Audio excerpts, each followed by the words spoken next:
Assalamu alaykum gaderli dinleyijiler. Azatlyk radiosynyň Merkezi Aziýa meselelerine başlanyp taýýarlanýan mejlis satly ýürüýte hepdelik gepleşigine hoş geldiňiz. Pragadaky studioda siz bilen men Muhammed Tahir. Täjikistanda iýen bir neçe wagtdan bäri grajdanlyk jemgyýetlerine we syýasy partiýalara basyş edilip gelinýär. Häzir bolsa hökümet kyn güne düşen raýatlaryň arkasyny tutýan aklawçylary gabap başlady. Soňky günler bu baradaky paçygaly habarlar barha köpeldi. Gepleşigimiziň bugünkü sanynda täjik häkimetleriň aklawçylary edip başlanan basyşy we munyň ýurdyň mundan beýlek hem üzüňeleşmegine getirip biljek mümkinçilikleri barada gürüň ederiz.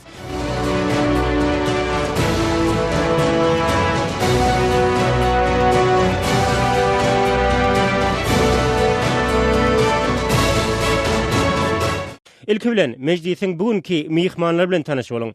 Human Rights Watch guramasynyň Merkezi Aziýa boýunça derňewçisi Steve Sverdlow, Norwegiýanyň Helsinki komitetiniň Merkezi Aziýa boýunça wekili Marius Fossum, Şeýle-de kardeşim Azatlyk radiosynyň Merkezi Aziýa meseleleri baradaky Kışlak Owazy, ýagny Obanyň ýangy blogunyň redaktory Bruce Panier daglar gepleşigimizde gatnaşýarlar. Gaderli söhbetdeşler, mejlise hoş geldiňiz. Steve, siziň guramaňyz Täjikistanda tutsak edilen ýa häzirki gün suudi işler dowam edýän azyndan 7 sana aklawçynyň adyny öz içine alýan aýratyn hasabat ýeretdi. Bu mesele has içkin girişmezden ozal siz geçen hepde ýerden şol hasabatyňyzda ady geçýän aklawçylar barada dolrak maglumat berýärsiňiz. Yes, well, thank you, Muhammed. This is an extremely important topic that doesn't get enough attention. Hawa Muhammed, ilki bilen bu meseleni golganyň üçin saňa taýýarlyk aýdysym gelýär. Men pikirimçe bu mesele yeterlik derejede üns berilmeýär. Biz köplen çalatda opozisiýa hökümete değişik bolmadyk goramalara edilýän basyşlar barada gürrüň edýär. Emma hakikatyň hatyrasyny aýtmaly bolsa, Merkezi Aziýanyň hiç bir ýurdunda hiç bir grajdançylyk jemgyýeti aklawçylarsız iş ýöredip bilmeýärler. Aklawçylar gorayan adamy sebäpli özleriniň hem ýyzarlanyp biljeginden howatyr etmän, suutlara gatnaşyp özleriniň saýlan adamyny gorap çykyş edip bilmeliler. Soňky döwürde Täjikistançylykdan gaty köp geçýär. Edil häzirki gürrüňini edýän meselemiz bu ýurtda ýüze çykan diňe soňky ýagdaýdyr. Täjikistanaky garadan gaýtmaýan iň gaýdugsyz aklawçylar ýa-ha batyrly ýa-da ulugur basyşyň asynda ýaşaýarlar. Ýurdun adam hukuklary boýunça iň belli aklawçylarynyň biri Duzukmer Yorowyň suudi işi dowam edýär. Ol ýurtda gadagan edilen opozisiýadaky Islam Galkynç partiýasyna wekilçilik etjekdigini aýdyp bilen bir adamdyr. Bu beýanatdan ençeme gün soň oň özüm tutsak edildi. Has dogrusy ol öz müşterisi partiýanyň başlygynyň birinji ornwasary Umar Hüseyinowyň türmede gynamalara sebäp edilýänini aýdan güni tutsaklyga alındy. Bu ýerde tutsak wasyna alınan ýene bir aklawçy, ýagny Şuhrat Kudratow hem ýatap geçmelidir. Olam adam hukuklary meseleleri boýunça belli aklawçylaryň biridir. Ol häzir tusaklykdaky opozisiýa wekili Zat Saýidowa hem wekilçilik edipdi. Kudratow 2014-nji ýyldan bäri gözünüň aňyrsynda saklanýar. Täjikistanyň içindäki guramalar şol sanly aklawçylaryň halkara assosiasiýasy hem Kudratowa adam hukuklaryny gorap çykyş eden aklawçy diýip atlandyryp, onuň tutsak edilmegini ýalgaryp çykyş edipdiler. Täjikistanda Ýorowyň meselesi bilen işleyen yeni iki aklawçy Dilbor Gadajonowa we Nurettin Makamow hem türmede saklanýar. Tutsak edilen 4 aklawçy bilen birlikde ýurtdaky yeni belli bir aklawçynyň 2 oglam türmäge basyrly. Olar Feruz Tabarov we Daler Tabarov. There's actually 2 sons of another prominent attorney from Zaid Saidov's team, Feruz Tabarov and Daler Tabarov. Bu tutsak edilen aklawçylaryň arasynda haýsy bir meňzeşlik barmy, Marius? Well, the common thing is that all the charges appear trumped up and in retaliation for these attorneys representing the opposition. Baglanşdyran zatlara daýdylaryny olary ýöňkelýän aýplamalaryň bary ýokary häkimetden geldi. Şol wagtda olaryň opozisiýa wekillerini gorap çykyş edenlikler üçin häzir olardan aralanyany meňzeýär. Tabarowyň opozisiýa wekilini Zaýidow goranlygy sebäpli onuň 2 oglunyň hem türmäge basylanlygyny çaklata bolýar. Representing opposition figure Zaid Saidov. Aklawçylaryň türmäge basylyp başlanmagynyň arkasynda nähili sebäpler bolup biler? Ýagny täjik aklawçylary has aktivleşip başladymy ýa-da rejim has zalymlaşdymy? Bruce? I think the Tajik government just doesn't want any resistance to to these court cases at all. It's very unfortunate. Mening pikirimçe täzik häkimetleri opozisiýa wekilleriniň tut işleri boýunça nähildir bir garşylygyň görkezilmegini islemeýän bolmaly. Biz bu ýagdaýlary gowy bilýär tahirin. Egerde häkimetiň gözünden düşüp tutup ediläýsen, onda işin gaýtdygydyr. Yurdun konstitusiýasynda jenaýat suwut edilmeýänçe adam günäsizdir diýilen hem bolsa, iş ýüzünde ýagdaý düýbünden başgaça, has dogrusy tam tersine bolup çykýar. Täzik suwutlarynyň we adalet ulgamynyň gözünde sen eýýäm günäkär. Haçanda aklawçylar öz müşterileriniň günäsizdigini suwut etmäge tinansanlarynda suwut prosesi has uzaýar we has köp ünsi çekip başlaýar. Aklawçylary aradan aýyrmak bilen suwut we hukum çykarmak prosesi has aňsatlaşýar, duruberýär.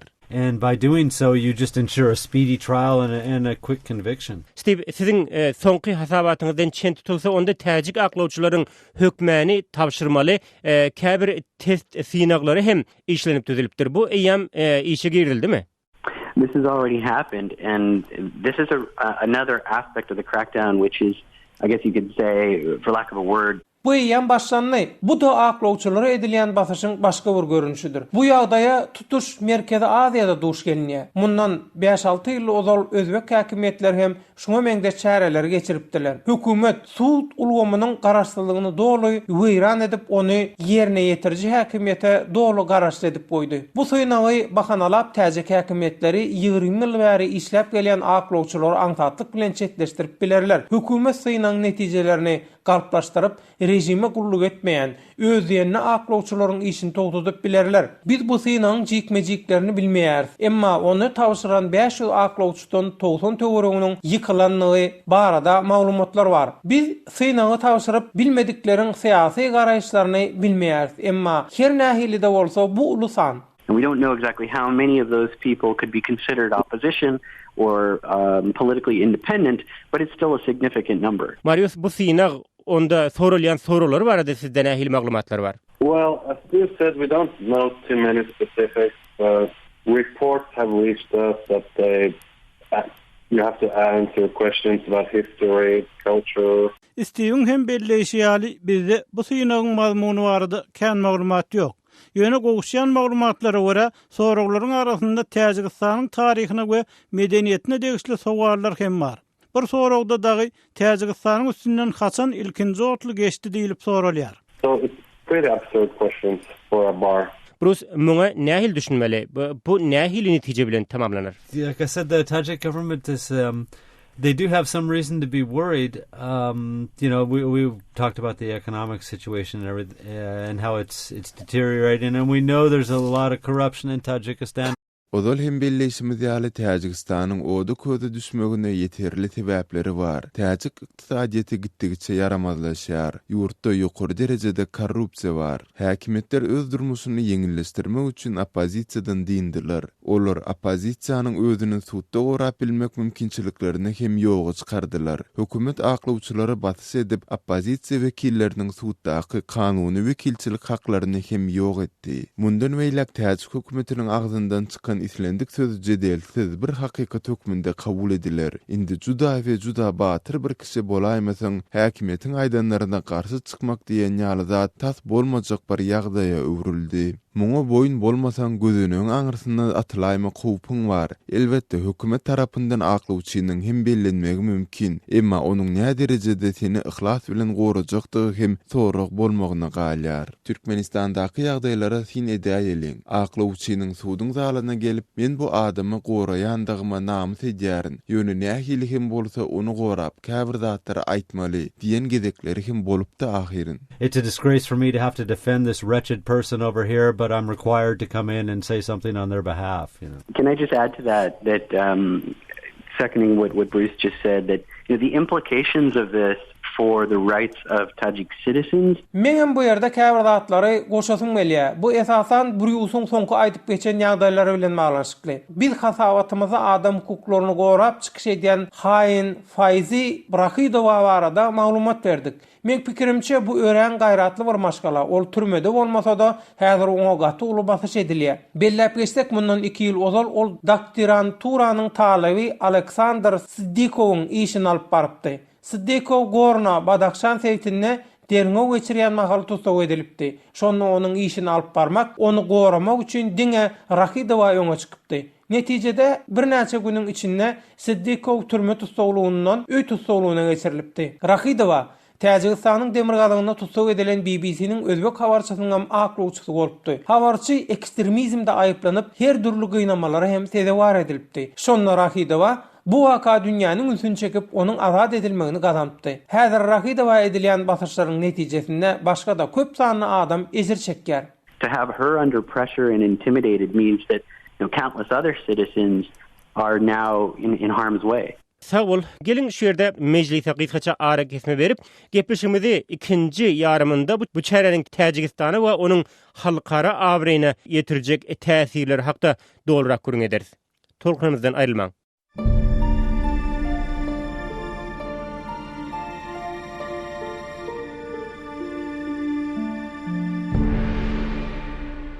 Azatlyk radiosu özüniň azathabar.com web saytynda Türkmenistandaky we halkara arenasyndaky soňky möhüm wakalar we meseleleri barada ýygyderli, gyzykly we ýerlikli maglumatlary, multimedia faýllaryny, türkmenistanlylaryň durmuşy bilen bagly foto sergileri ýerleşdirýär.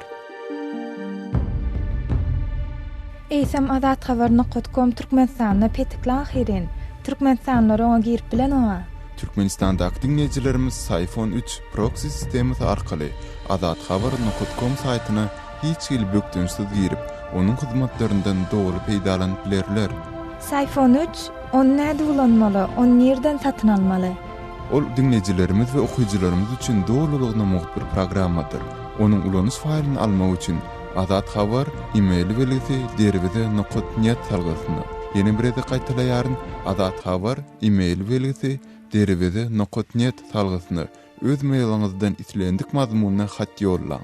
Azat Habar e-mail belgisi derwede.net salgysyna hat ýollamaly. Hawa ýolladyk, soň näme? 1-2 minutdan soň size awtomatik görnüşde bir hat geler. Hawa iPhone Responder diýen ulanjydan bir hat geldi. Emma ol ýerde hiç hil faýl ýok. Bir topar daşary ýurt diller bar. Şol ýerde türkmençe diýen setriň üstüne basyň. Türkmençe bassym. Ýene de bir topar hat çykdy. Indi näme etmeli? Egerde üns berseňiz, siziň öňüňizde peýda bolan tekstde iPhone 3-i nädip alyp bilerin diýen setr bardyr. Şoňa basyň. iPhone 3-i nädip alyp bilerin. Hawa bassym. Indi näme? Indi bolsa ilkinji setirde peýda bolan Windows XP Vista 7 diýen ýazga basyň. Size ulanyş faýly kompýuteriňize ýüklemek hödür ediler.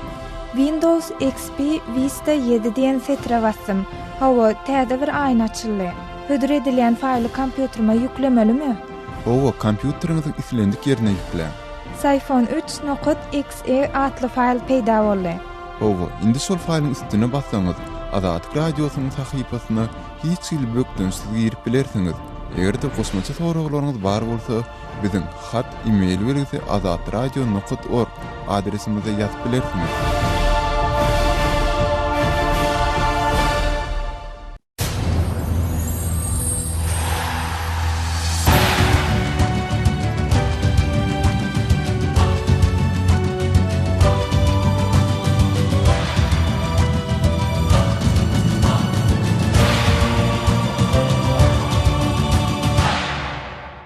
Meclise gaýtadan hoş geldiňiz. Gepleşigimiziň bugünkü sanynda ýakynda Täjikistanda inçe maklawçynyň tutulup, inçemes hakda bolsa derňe işleriniň başladylanlygy barada adam hukuklaryny goraýjy Human Rights Watch we Norwegiýanyň Helsinki komiteti tarapyndan bilelikde ýaýradylan hasabat barada gürrüň edýär. Öň hem belläp geçmeýär, bu hasabat geçen hepde ýaradyldy. Meclisiň mehmanlary Human Rights Watch guramasynyň Merkezi Aziýa boýunça derňe üçisi Steve Sverdlo, Norwegiýanyň Helsinki komitetiniň Merkezi Aziýa boýunça wekili Marius Fosom, şeride kardeşim Azatlyk radiosynyň Merkezi Aziýa meseleleri baradaky Kışlak Owazy, ýagny Obanyň ýaňy blogunyň redaktory Bruce Panier. Programany Pragadaky studiodan men Muhammed Tahir Alparyan gadyrly söhbetdeşler we dinleýijiler meclise gaýtadan hoş geldiňiz.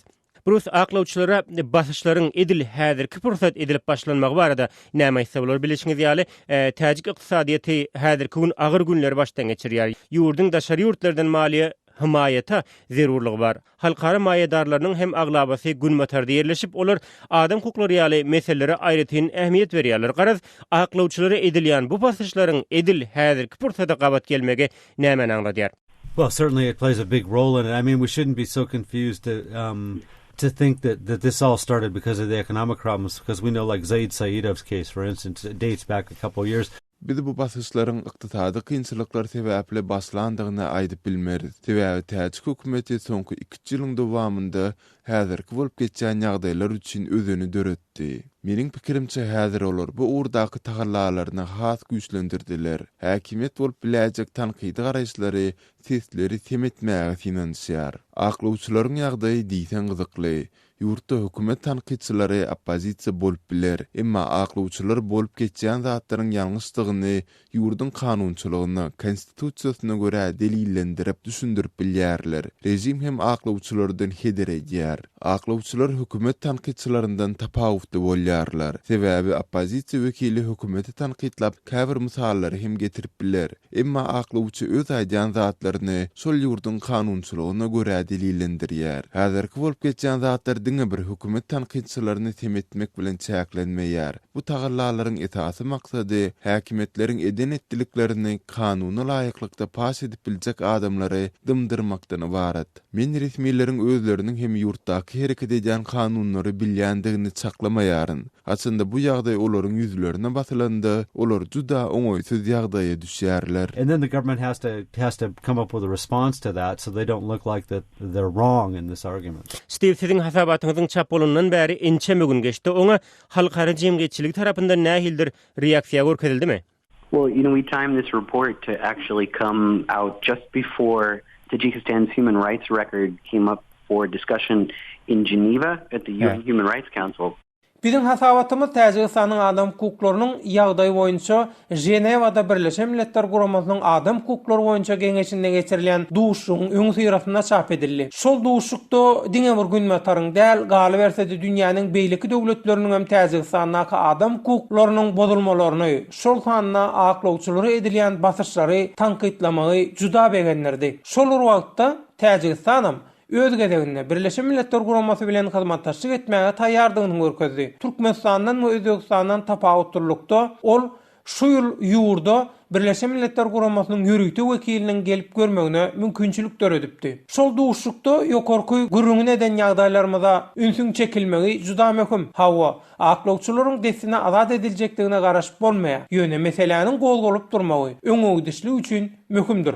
And it certainly is. It is an important mechanism. It doesn't necessarily mean that there's going to be immediate releases, but I think it ratchets up the pressure, and that's always the key factor, I think, in making progress. Marius, aklawçylardan ozalym täjik häkimetleri oppozisiýa wekillerine media uly basyş edýärdi. Siziň pikiriňizçe hökümetiň indiki nişanasy kim bolar? I think journalists will soon find themselves in the crosshair. Meniň pikirimçe täjik häkimetleriniň basyşynyň indiki pidasy media, has dogry jurnalistler bolar. Yeah, basically I believe journalists would be next on after Glory.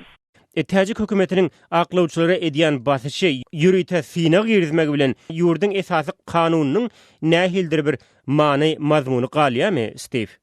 It puts it under threat. Of course, if you don't have lawyers able to do their job, bu hukukly ýagdaý egerde kanuny gorap biljek adamlar bolmasa tutuş sistemanyň synmagy mümkin. Ondan men täjik resmiýetleriniň elini wyjdanyna goýup, biz konstitusiýanyň kadrlaryna görä ýaşaýar diýip biljekdigini çaklamaýan. 22-nji maýda täjik konstitusiýasyna ütgeşmeleri girmek boýunça möhüm referendumyň geçirilýändigini unutmaly däldir. Onda ýurdun baş kanunyna 40 töweregi ütgetmäni girmek gözüňde tutulýar. Olara görä Rahmonyň häkimetde müdümlük galmagyna şert törer. Şeýlede ýurdun prezidenti bolmak üçin keskitlenen ýaş çagy ütgediler. Munyň netijesinde Rahmonyň ogly üçin ýol açylar. Garal men pikirimçe Täjikistandaky konstitusiýa häzir uly howpda. Men pikirimçe geçen hepde Ženewada adam hukuklary boýunça geňeşiň diňlençiginde gozgolan meseleler dünýä ýurtlary şol sanyna bütün dünýä valyuta fondu tarapyndan dowamly ýatladylyp durulmaly. Täjikistanyň içindäki ýagdaýlar bilen şol urgatarda daşary ýurtlardaky täjik aktivistleriň hem tutsak edilip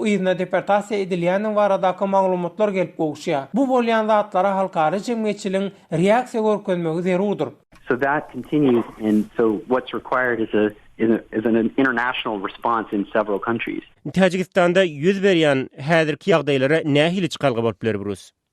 Steve mentioned the IMF, and I think that's one of the key things, and individual cooperation with individual governments too. Ýa-ni Steve bütün dünýä valyuta fonduny agzap geçdi. Şol bir wagtda döwletleriň iki taraplaryň hyzmatdaşlygy hem möhüm rol oýnap biler. Bu taraplar Tajikistan bilen egri oturup dogry gürleşmeli. Olar rejimiň bähwidi üçin kanunlaryny we konstitusiýasyny ütgeýän bir döwlete himayet edip bilmejekliklerini açyk aýan etmeli. Mysal üçin bu aklawçylar bilen dören soňky ýagdaý BMG-niň prinsiplaryna hem ters gelýär. Bir adam özüni suwtda gorap bilmejek bolsa, muňa nähil düşünmeli. Hökümet bu aklawçy meniň göwnümden turmaýar diýip, ony wezipesinden çetleşdirip bilmeli däl. You can't just remove one successful lawyers that the governments consider to be a nuisance to their plans. Halkary jemgyýetçiligi näme derejede Tajikistanda ýagdaýlary özgerdip biler? Hemem olaryň Tajikistana basyş etmek ýaly usullara baş goşmagy isleg barmy, Marius? I believe the adequate response from the international community now to Dushanbe's abysmal human rights record. Tajikistany adam hukuklaryna görkezýän basyş üçin halkary jemgyýetçilik tarapyndan sanksiýalar giýrilmegi. Men munyň şeýle bolmalygyny ananýaryn. Häzir halkary jemgyýetçiligi diplomatiýany we dialogy saýlap alýar. Emma muňa beýleki tarapyň gulak gabartmaýanyny hem belläp geçmeli. Soňky ýyllarda Tajikistandaky adam hukuklarynyň ýagdaýy hassa yaramazlaşdy. Bu ýowaş diplomatiýanyň, dialoglaryň, hatda tankydy çykyşlaryň hem ýurtdaky ýagdaýlara täsir etmeýändigini görkezýär. Meniň pikirimçe sanksiýalar giýrilmegiň wagty geldi. Bu hökümetiň düdümündäki belli resmiýlere garşy gönükdirilip, olaryň daşary ýurtlardaky emlakları we bank hasaplary doňdurylyp bilinerdi.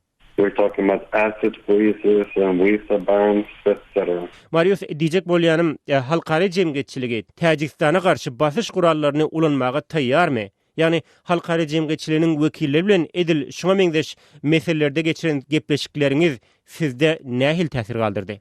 So far, we haven't seen huge willingness to introduce these sanctions. Herlikçe hiç il sanksiýalar bolmady.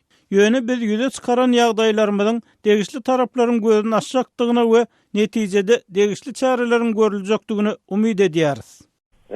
Will open their eyes to the necessity of such tools. Marius Fusum, Norwegiýanyň Helsinki komitediniň merkezi Aziýa wekili mejlise gatnaşyp beren maglumatlaryňyz üçin köp sag boluň. Steve Severtlo, Human Rights Watch guramasynyň merkezi Aziýa boýunça deriňe üçsi, Azat Ýewropa Azatlyk radiosynyň merkezi Aziýa boýunça habarlar çapydýan blogy Kışlak Owazynyň redaktory Bruce Panier mejlise gatnaşyp beren maglumatlaryňyz üçin size hem minnetdar.